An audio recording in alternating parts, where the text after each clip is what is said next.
नमस्कार दोस्तों, कैसे हैं आप सभी लोग। आशा करता हूँ बढ़िया होंगे।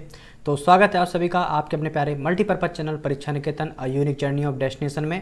और यहाँ पर हमने पिछले वाले पार्ट में 100 most important idiom and phrases की बात कह रहे थे। वहाँ पर हमने इसको कहा था कि ये जो वीडियो है ये आपके दो भागों में बटी है, पार्ट 1 और पार्ट 2। तो पार्ट 1 में हमने क्या किया था, 50 इडियम और जो मोस्ट इंपॉर्टेंट आपके प्रीवियस ईयर के थे और जितने भी इंपॉर्टेंट बन सकते हैं और जो एसएससी के डिफरेंट एग्जाम में पूछे गए थे उन 50 इडियम और फ्रेज को डिस्कस किया था। और आज ये उसका पार्ट 2 है, जो कि अब जैसे इडियम और फ्रेजेस बहुत हो चुके हैं, बहुत होते भी हैं, मैंने आपको कई बार बताया है, लेकिन यहाँ पर मैं 100 सेलेक्टेड की बात कर रहा हूँ। तो इसमें आपको मैं 50 पहले वाले पार्ट में करा चुका हूँ। अब जो बचे हुए 50 हैं वो आपके मैं पार्ट 2 में करा रहा हूँ। मैं आगे और भी कराऊंगा, लेकिन जो आपका एसएससी एमटीएस का एग्जाम चल रहा है इसमें आपका अभी आज वाला जो पेपर हुआ था उसमें भी एक इसका इडियम मिला हुआ था, ठीक है, लेकिन मैंने वो आपको बताया नहीं था। अगला वाला जो पार्ट 2 उसमें जो अभी देख रहे हैं इसमें वो आपका इडियम आया हुआ था। तो ये बहुत जरूरी थे मुझे कराना, जो कि 100 सेलेक्टेड हैं। तो फिलहाल बिना समय को बर्बाद करते हुए पार्ट 2 को स्टार्ट करते हैं और देखते हैं इसमें क्या है। 50 तक हो चुका था। अब हम बात करते हैं क्वेश्चन नंबर 51 की। तो आपके सामने एक लिखा हुआ है इडियम, क्या, flogging a dead horse. Flogging और डेड हॉर्स का मतलब क्या होता है कि आप क्या कर रहे हैं, जो मरा हुआ घोड़ा है उस पर क्या कर रहे हैं, उसको सिखा रहे हैं, किसी चीज़ को उस पर काम करा रहे हैं। तो डेफिनेटली इसका मतलब क्या होगा कि आप यूजलेस एफर्ट, जो आप प्रयास कर रहे हैं वो कैसे हैं, बिल्कुल निरर्थक हैं, कोई उनका अर्थ नहीं है। तो आप अपना एक तरीके से क्या कर रहे हैं, जो टाइम है वो क्या कर रहे हैं, वेस्ट कर रहे हैं। क्यों? क्योंकि जब घोड़ा मर चुका है तो उस पर आप अपना टाइम वेस्ट क्यों करें। तो wasting time in useless effort, जिनका कोई रिजल्ट नहीं मिलने वाला है उस पर आप वेस्ट कर रहे हैं, इसी को कहा जाता है flogging a dead horse. Option number हमारा डी सही हो जाएगा, ठीक है। क्वेश्चन नंबर 22 52 आपके सामने है, क्या है, face the music. Face the music का मतलब होता है, यहाँ पे ये नहीं गाना सुनना है आपको, इसका मतलब सीधा सीधा है कि आप अगर किसी परिस्थिति में फंस गए हैं, उसके चाहे जो रिजल्ट आपके पॉजिटिव हों चाहे रिजल्ट आपके नेगेटिव हो, आपको उस समस्या का सामना करना ही पड़ेगा। और समस्या का सामना करना ही कहलाता है रेप्रीमेंडेड। तो गेट रेप्रीमेंडेड क्वेश्चन थोड़ा घुमा के था। फेस द म्यूजिक का मतलब सीधा होता है the unpleasant consequences of one's action. किसी ने जो काम किया है उसके जो नेगेटिव इंपैक्ट आए हैं उनको फेस करना, उनको उन मुसीबतों का सामना करना। तो गेट रेप्रीमेंडेड ऑप्शन नंबर हमारा बी करेक्ट हो जाएगा। नेक्स्ट क्वेश्चन नंबर 54 आपके सामने है, क्या लिखा हुआ है, अ प्रॉफिट ऑफ डूम। इसका मतलब क्या होता है, अ प्रॉफिट ऑफ डूम का मतलब होता है जो बिल्कुल बुरी तरीके से चीज़ों को सोचता है, मतलब हमेशा ये सोचता है कि जो भी होगा बुरा होगा, अच्छा कुछ होता नहीं है, ठीक है। तो बिल्कुल अभिशाप के जैसा काम करता है ये चीज या ये व्यक्ति। अ प्रॉफिट ऑफ डूम यानी a person who holds and spreads pessimistic views, जो हमेशा क्या करता है कि उसके साथ जो होता है गलत ही होता है और हमेशा ये एक्सपेक्ट भी करता है कि उसके साथ जो होगा वो गलत होगा। तो ऐसे व्यक्तियों को, ऐसे इडियम को क्या कहा जाता है, अ प्रॉफिट ऑफ डूम कहा जाता है। ऑप्शन नंबर सी हमारा सही होगा। नेक्स्ट क्वेश्चन नंबर 55 आपके सामने दिया गया है, क्या, अ पिरिफिक विक्ट्री। क्या लिखा हुआ आपके सामने, अ पिरिफिक विक्ट्री। इसका मतलब क्या होगा कि एक ऐसी सफलता जिसमें आपको लॉस ज़्यादा हुए हैं लेकिन प्रॉफिट क्या हुआ, कम हुआ। आप क्या हुए, जीत तो गए हैं लेकिन आपको लॉस ज़्यादा हुए कंपैरिजन टू प्रॉफिट। तो a victory that brings more loss than gains, यानी फायदे से ज़्यादा नुकसान हुआ लेकिन आप जीत गए। ऐसी जीत भी किस काम की, ठीक है। जैसे मान लो आप सफल हो गए, सफल होने के बाद अगर आप अपने माता पिता का सम्मान नहीं बढ़ा पा रहे हैं तो ऐसी जीत का भी कोई फ़ायदा नहीं है, ठीक है। तो ऑप्शन नंबर यहाँ फिलहाल यहाँ पे सी करेक्ट हो जाएगा। तो ये आपकी एक ऐसी विक्ट्री होगी, फिर एक विक्ट्री होगी कि आप अपने माता पिता का सम्मान करते नहीं हैं, 4 लोगों के सामने अपनी बेइज्जती कर रहे हैं, ठीक है, और आप जीत चुके हैं, एग्जाम निकाल लिया, सरकारी नौकरी है, कोई मतलब नहीं ऐसी सरकारी नौकरी का, क्योंकि अपरिक विक्ट्री है आपके सामने। A victory that brings more loss than gains, तो फायदा तो कुछ केवल जॉब मिली है लेकिन लॉस आप अपना पूरा परिवार, अपने साथी, अपने सगे संबंधी सबको पीछे छोड़ आए हैं। तो ये है आपकी अपरिक विक्ट्री, ठीक है। नेक्स्ट क्वेश्चन नंबर 56 देखते हैं, क्या है, अक्यूड प्रो क्यू। ये भी आपका 2-3 बार क्वेश्चन पूछा गया है। अक्यूड प्रो, इसका मतलब क्या होता है कि बदला लेना। क्या लेना, बदला लेने के सेंस में इस फ्रेज का प्रयोग करते हैं। तो समथिंग डन इन रिवेंज, बदला लेने के लिए कोई किया गया कार्य ही कहलाता है अक्यूड प्रो क्यू। ऑप्शन नंबर हमारा ए सही हो जाएगा, ठीक है। नेक्स्ट क्वेश्चन नंबर 57 है, टोकन स्ट्राइक। क्या लिखा हुआ है, टोकन स्ट्राइक। इसका मतलब क्या होता है कि छोटी चेतावनी, आपने किसी को छोटी चेतावनी देकर के छोड़ दिया है कि अगर मुझे ऐसा काम, मेरा ऐसा नहीं हुआ तो मैं उस पर चले जाऊंगा, स्ट्राइक पे चलाऊंगा। तो टोकन स्ट्राइक का मतलब क्या होता है, शॉर्ट स्ट्राइक या हेल्ड एज वार्निंग। तो किसी को वार्निंग देने के लिए जो छोटी सी स्ट्राइक की जाती है इसको टोकन स्ट्राइक कहा जाता है। नेक्स्ट क्वेश्चन नंबर 58 आपके सामने क्या लिखा हुआ है, स्वीपिंग स्टेटमेंट, यानी जो आपने बोला भैया उसकी साफ सफाई कर दी आपने, ठीक है। तो स्वीपिंग स्टेटमेंट का मतलब होता है कि एक जो जनरल स्टेटमेंट आप दे रहे हैं किसी की चीज़ के बारे में, उसके बारे में डिटेल्स नहीं बता रहे हैं, उसके बारे में विदाउट टेलिंग द डिटेल्स, ठीक है, आप किसी के बारे में जनरल स्टेटमेंट दे रहे हैं, इसी को कहा जाता है स्वीपिंग स्टेटमेंट, कि आपने बस काम चला दिया। तो generalize statement is called sweeping statement. Option number D हमारा सही हो जाएगा। 59 है to hair, to a hair, इसका मतलब क्या होता है कि कोई भी आप काम कर रहे हैं बिल्कुल एग्जैक्टली सही तरीके से कर रहे हैं, EXACTLY होता है, ठीक है, एग्जैक्टली सही प्रकार से कोई काम कर रहे हैं, इसी को बोलते हैं to a hair. Option C हमारा करेक्ट हो जाएगा। राइट इन एवरी ट्रेस, हर तरीके से कोई काम जो सही है exactly, it is called to a hair. Okay, next question number 60 आपके सामने। ऑन द कार्ड्स, क्या लिखा हुआ है? ऑन द कार्ड, इसका मतलब क्या होता है? ऐसी चीज़ जो बिल्कुल आपके कहते हैं ना आपके कार्ड्स में होने वाली है, आपकी किस्मत में है, ठीक है, तो लाइकली टू हैपन, जो होने वाला है आपकी किस्मत के पत्तों में जो लिखा हुआ है, इसी को कहा जाता है ऑन द कार्ड्स, यानी likely to happen. Option number D हमारा सही हो जाएगा। नेक्स्ट 61 है एट द 11th आवर, ये तो भैया इतना फेवरेट क्वेश्चन है एसएससी का, पता नहीं कितनी बार पूछा गया है। एट द 11th आवर का मतलब होता है आखिरी क्षण, लास्ट मोमेंट पर आपके सामने कुछ हो जाए। जैसे मान लो आपने कहा पेपर बहुत बढ़िया गया है और सिलेक्शन से आप मात्र 0.1 नंबर से बाहर हो जाएं, तो ये आखिरी मोमेंट में ही सारा खराब हो जाता है, कई बार ऐसा होता भी है, ठीक है। तो एट द 11th आवर का मतलब क्या होता है? The last possible time. Option D हमारा करेक्ट हो जाएगा। 62 है कॉल इट अ डे, ये भी भैया बहुत इंपॉर्टेंट है, लास्ट के जो सब हैं ये बहुत इंपॉर्टेंट हैं आपके, ठीक है। तो कॉल इट अ डे का मतलब क्या होता है? स्टॉप एक्टिव डे और लाइफ। क्या होता है? कॉल इट अ डे का मतलब होता है कि आपके दैनिक जीवन की जो क्रियाएं हैं उनको एक तरीके से विराम लग गया है, ठीक है। तो यहाँ पर इसका करेक्ट आंसर क्या होगा? ए वाला होगा। कॉल इट अ डे मतलब कि to quit work and go home, काम जो आपका दैनिक में होता है उसको छोड़कर आप घर चले गए। स्टॉप एक्टिव डे और लाइफ, डेली दैनिक जीवन की जो आपकी लाइफ स्किल है उसको आपने रोक दिया है, तो it is called call it a day. छुट्टी पे चले जाना, सीधा सीधा मतलब ये है, ठीक है। नेक्स्ट 63 आपके सामने दिया गया है, क्या है? Much ado about nothing, much edu about nothing, इसका मतलब क्या होता है कि छोटे से कहते हैं बात का बतंगड़ बना देना। मैं सीधा लिख रहा हूँ, बात का बतंगड़ बना देना, यानी कि छोटी सी बात को लेकर के इतना खींचना कि बड़ी दिक्कत पैदा कर दे आपके लिए, ठीक है। तो मच एडो मतलब बहुत ज़्यादा करना, अबाउट नथिंग कुछ नहीं है फिर भी उसको बहुत ज़्यादा बना दिया, यानी टू मेक अ फुस ओवर स्मॉल मैटर, छोटे से बात का पहाड़ बना दिया, यही है आपका ऑप्शन नंबर बी, ठीक है, बात का बतंगड़ बना देना। ओके, बी सही है। 64 है टू रॉक द बोट, क्या है आपके सामने? To rock the boat. अब यहाँ इसका मतलब क्या होता है? इसका मतलब होता है कि किसी भी सिचुएशन में डिस्टर्ब कर देना, ठीक है, to disturb a situation. Option number D हमारा करेक्ट हो जाएगा। नेक्स्ट 65 आपके सामने दिया गया है, क्या? To give airs, to give airs का मतलब क्या होता है? कि हवाई फायर करना। हवाई फायर का मतलब यहाँ पे बंदूक नहीं चलाना है, लंबी लंबी फेंकने के सेंस में इसका प्रयोग किया जाता है कि हवा में फेंक रहे हैं, हमारे घर में एक पापा की ट्रेन है, भैया के 2 हेलीकॉप्टर हैं, फेंके चले जा रहे हैं, तो बोस्ट करना उसको, ठीक है। ऑप्शन सी हमारा करेक्ट हो जाएगा। ओके, नेक्स्ट 66 है आपको, यहाँ पे मैं देख रहा हूँ कि तो जो आंसर है वो थोड़े नीचे छिप गए हैं स्लाइड के, लेकिन कोई बात नहीं है, आप जब उसमें देखेंगे PDF में जो कि आपको टेलीग्राम पे मिल जाएगी, वहाँ पे आपको प्रॉपर मिलेंगे, ठीक है। नेक्स्ट 66 आपके सामने दिया गया, Veera has unknowingly bitten off more than she can chew, यानी कि वो इतना ज़्यादा कोई व्यक्ति कर ले, जैसे जितना वो खा भी नहीं सकता, जितना पचा भी नहीं सकता, उतना ज़्यादा उसने क्या कर लिया? मुँह में रख लिया, जैसे कभी उसको मिला ही ना हो कोई भी चीज़, ठीक है। तो इसका मतलब क्या होता है? बीन वेरी ग्रीडी, बहुत लालची होना। क्या होना? लालची होना, कि भैया सारी मेरी रोटी कोई खाना जाए, सारे मेरे फल कोई ना खा जाए, तो वो पहले से ही खा रखा है, पेट में जा नहीं रहा है लेकिन खा रखा है, ठीक है। ऑप्शन नंबर 1 हमारा करेक्ट हो जाएगा। ओके, नेक्स्ट क्वेश्चन नंबर 67 आपके सामने है, क्या? The bare bones of the conversation had been that he had hated my gust, क्या लिखा हुआ है? Then he hated my guts. तो यहाँ पे द बेयर बोन्स, ये जो दिख रहा है पहले वाला, ये है इडियम, क्या है? द बेयर बोन्स, ठीक है। अब जो द बेयर बोन्स है इसका मतलब आपको बताना क्या है कि यानी कि किसी भी चीज़ के बेसिक पार्ट्स ऑफ समथिंग, इसी को बोलते हैं बेयर बोन्स, बेसिक पार्ट। तो यहाँ पे जो करेक्ट आंसर होगा हमारा 67 का, वो हो जाएगा ऑप्शन सी, यानी the main point. Okay, option number C हमारा करेक्ट है। नेक्स्ट क्वेश्चन नंबर 68 आपके सामने है, ही स्पोक वेल थो इट वाज हिज मैडन स्पीच, वह ऐसे बोलता है, ये इसका क्या? मैडन स्पीच। मैडन स्पीच का मतलब क्या होता है? First speech. क्या होता है? पहली बार बोलना, तो यही कहलाता है first speech, maiden speech. Option number C, वही बार पूछा गया क्वेश्चन है। 69 आपके सामने दिया गया है, सी डिनाइड, क्या लिखा हुआ है? She denied point blank her involvement in the crime, यानी कि यहाँ पे देखो ये वर्ड है पॉइंट ब्लैक, इसका इडियम का अर्थ आपसे पूछा गया है। पॉइंट ब्लैक का मतलब होता है सीधे सीधे, क्या होता है? सीधे सीधे, उसने साफ साफ मना कर दिया कि उसका इन्वॉल्वमेंट नहीं है इस क्राइम में, तो पॉइंट ब्लैंक का मतलब होता है सीधे सीधे बता देना, तो डायरेक्टली ऑप्शन नंबर ए हमारा करेक्ट हो जाएगा।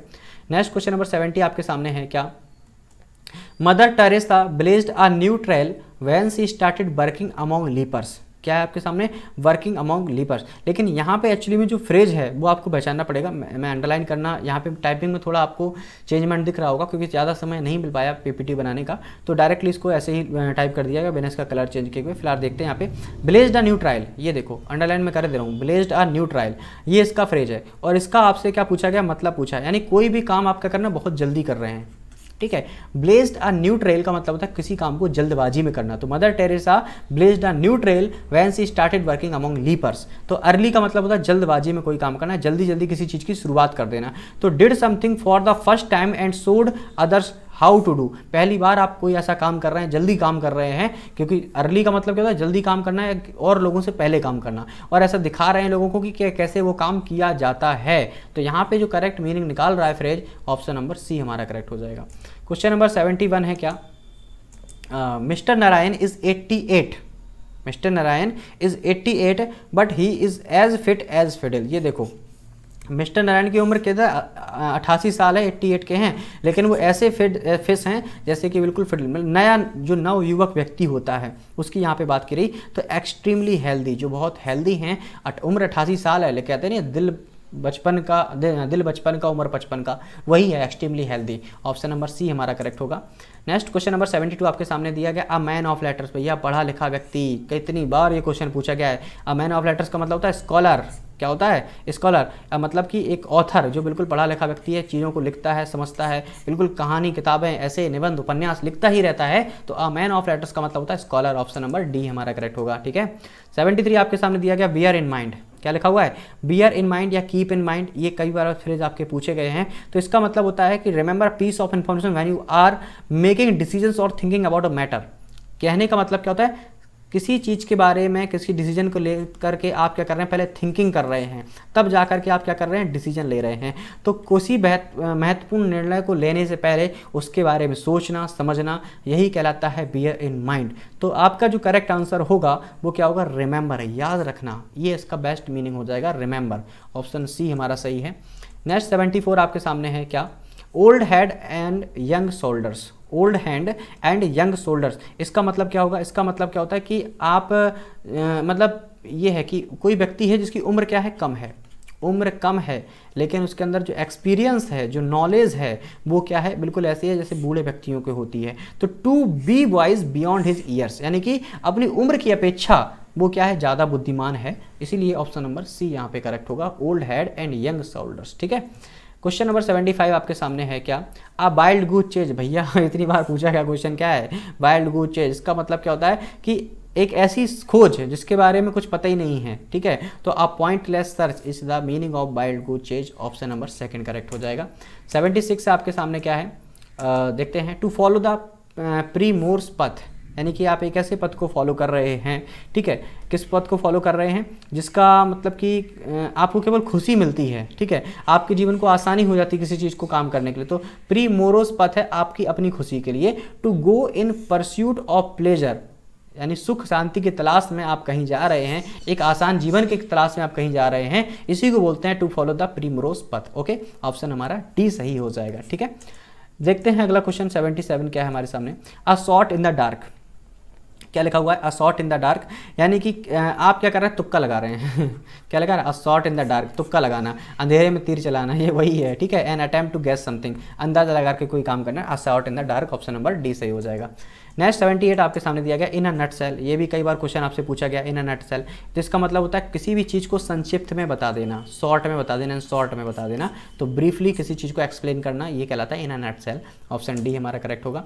नेक्स्ट 79 आपके सामने दिया गया है क्या, she cut a sorry figure in her first performance on the stage. Cut a sorry figure, ये आपका है, कट ए सॉरी फिगर, ये आपके सामने एक इडियम है, इसका मतलब आपको बताना है किसका, क्वेश्चन नंबर 79 है, कट अ फिगर, इसका मतलब सीधा सीधा होता है किसी चीज़ को एक्सप्रेस करना, expression. She cut a sorry figure in her first performance on the stage, तो आप किसी चीज़ को क्या कर रहे हैं कि जो उसका इंप्रेशन है वो लोगों पर क्या इंप्रेशन अच्छा नहीं गया है, ठीक है, उसको दिखाने के लिए अपनी क्षमा मांगना, अपनी गलती बताना कि मुझे माफ़ करना, मैं इतना अच्छा परफॉर्मेंस नहीं कर पाई या नहीं कर पाया, ठीक है। तो यहाँ पे सी है, तो पुअर जो उनका वो रहा है स्टेज पर परफॉर्मेंस, उसको लेकर के यहाँ पे बात की चीज़ कही जा रही है। तो सीधा सीधा इसका आंसर हो जाएगा to perform badly and failed. कोई व्यक्ति अपने आप को परफॉर्म करने में फेल रहा है, उसके लिए सॉरी महसूस कर रहा है, ठीक है। ऑप्शन 1 हमारा सही हो जाएगा। कई बार ऐसे सामने आपके इडियम फ्रेज आएंगे जहाँ पर आप केवल अर्थ लगाकर इनका आंसर बता सकते हैं, ठीक है। ज़्यादा सोचने की आवश्यकता नहीं पड़ती है, बस थोड़ा ऑप्शन पढ़ेंगे ध्यान से, थोड़ा देखेंगे और आ जाएगा आपका आंसर। ओके, नेक्स्ट 80 है question number 80। To give so much importance to this dispute is to make a mountain of a molehill। यानी कि सीधा सीधा मतलब क्या होता है कि to give so much importance, आप क्या कर रहे हैं, ऐसी चीज़ों को इंपॉर्टेंस दे रहे हैं, ऐसी डिस्प्यूट्स को दे रहे हैं। To make a mountain of a molehill, यानी कि पहाड़ बना दिया उन समस्याओं का। ओवर रिएक्शन करना, सीधा सीधा ये बेस्ट पड़ा है मेरे दिमाग में, ओवर रिएक्ट करना। छोटी सी बात को लेकर के आप क्या कर रहे हैं, ओवर रिएक्ट करे चले जा रहे हैं, ओवर रिएक्ट किए जा रहे हैं। तो यानी कि to give great importance to trifles, छोटे छोटे मामलों को बड़ा महत्व देना, यही है क्या कि राई का पहाड़ बनाना। सीधा सीधा हमारे जो हिंदी भाषा में प्रयोग किए जाने वाले मुहावरे होते हैं, राई का पहाड़ बनाना, ये वही है। To give great importance to the trifles, make a mountain of a molehill, ये वही है सब, ठीक है। ऑप्शन बी हमारा सही हो जाएगा। क्वेश्चन नंबर 81 आपके सामने दिया गया है क्या, there is no gainsaying that the country is in difficulties.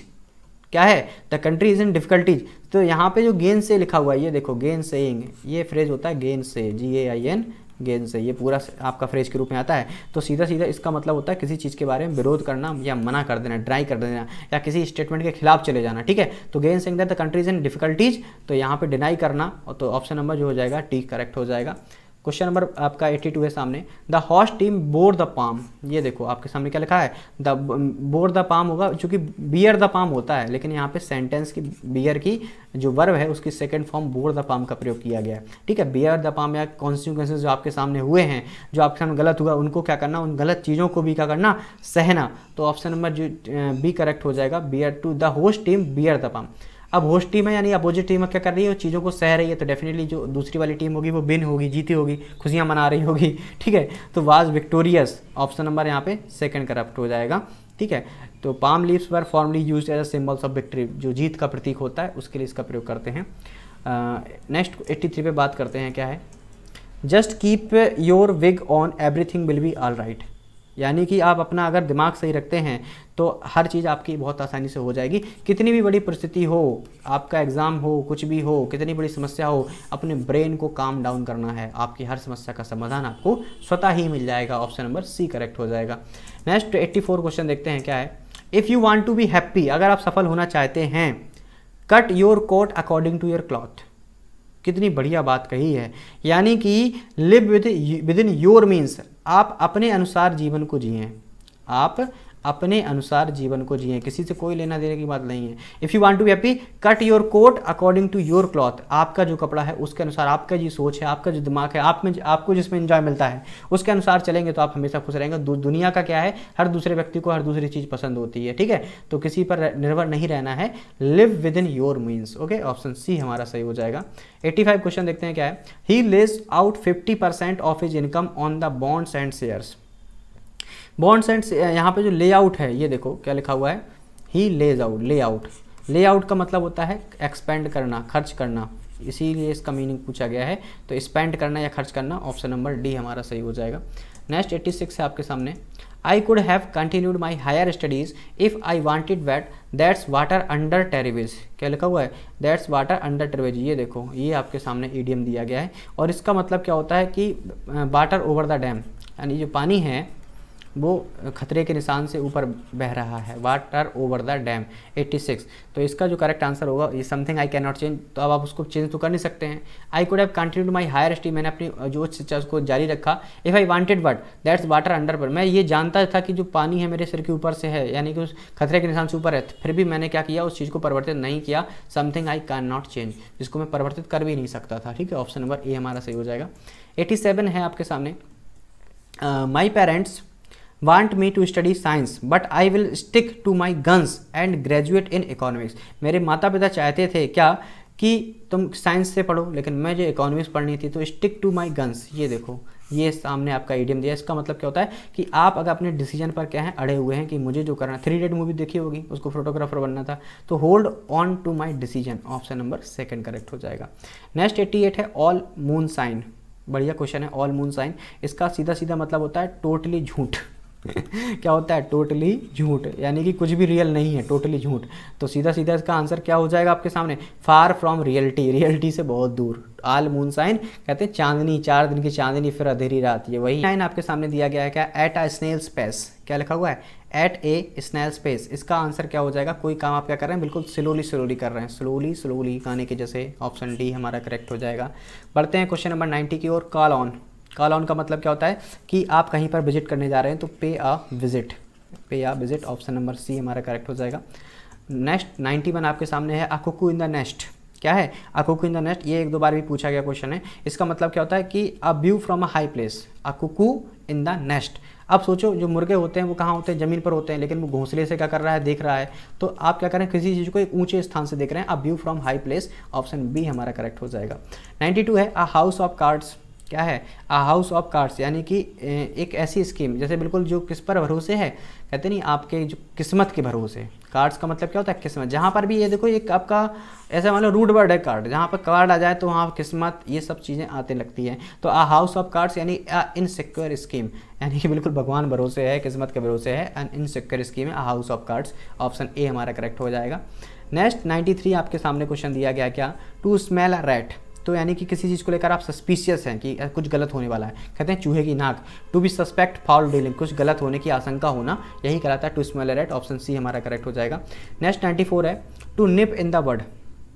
क्या है? To nip in the word, यानी कि to stop something at the start, शुरुआत से ही किसी चीज़ को क्या कर देना? अंत कर देना, किसी शुरुआत से ही किसी चीज़ को बंद कर देना, तो यही होता है to nip in the word, option number A हमारा सही होगा। 95 है आपके सामने, क्या? He died in harness. He died in harness, यानी कि कार्य करते करते किसी व्यक्ति की जब डेथ हो जाती है, कार्य करते करते डेथ हो जाना, ठीक है। ही डाइड इन हार्नेस, यानी कि इसका आंसर क्या हो जाएगा? डाइड वाइल वर्किंग, ऑप्शन हमारा डी सही है। 96 की ओर बढ़ते हैं। क्या है? Cut the mustard. क्या लिखा हुआ है? Cut the mustard. इसका आंसर क्या होता है कि come up to the expectation, जो आपकी रियलिटी हैं उनसे बाहर निकलना, और जो वास्तविकता है उसको समझना, या जो रिक्वायर्ड स्टैंडर्ड है उनको समझना। तो कट द मस्टर्ड का मतलब होता है to come up to the expectation, जो आपने बनाई है उन पर खरा उतरना। 97 क्वेश्चन है आपके सामने, truly he is the chip of the old block. Of the old block, यानी कि बिल्कुल जो पुरानी सोच की बात हो रही है, जैसे आपके जो फोर फादर थे, पुरानी सोच, जो आपके पिताजी की सोच थी या पुरानी सोच थी, उसके लेकर बात हो रही है। ओल्ड ब्लॉक का सीधा मतलब होता है very similar to his father, अपने जो पिताजी की उम्र का या जो पूर्वज हैं उनकी सोच का जैसा बनना। तो truly he is a chip of the old block, option number A हमारा करेक्ट होगा।